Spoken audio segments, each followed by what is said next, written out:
Hi friends, welcome to Sattva educational platform.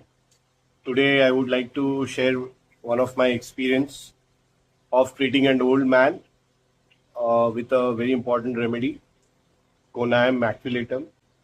This is one of the best remedy for old age related diseases, and especially when it comes to treating prostatic troubles. So it has got benign enlargement of prostate, and the patients usually comes with the symptoms of recurrent urination, nocturia.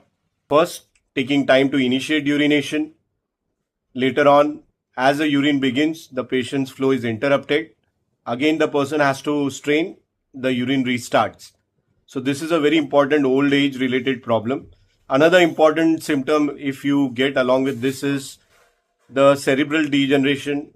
There is a brain degeneration in which the person becomes forgetful, or there is an intellectual slowness.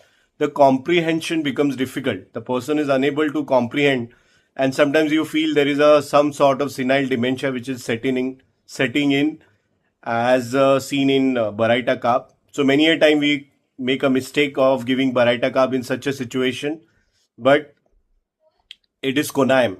So Konam is a very important remedy, and Konam is also a remedy in people, spinster, or they have been unmarried in their life.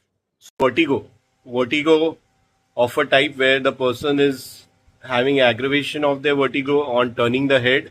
Slightest turning of head leads to vertigo. That's very important symptom, which is often seen in cases of cervical spondylosis or vertebrobasilar insufficiencies. Another important symptoms of Konam is glandular affections and tumor formation, especially in the females, breast tumors. These are the common pathologies which are seen, like fibroadenoma and others. Another important thing about Konam, which I have seen in my practice, is profuse perspiration. The person will sweat profusely, and the sweating is so profuse that even without any exertion, the person is sweating a lot. And many a times we end up giving Merck salt for this. But Konam is a very important remedy for profuse perspiration. Thank you to all the audience.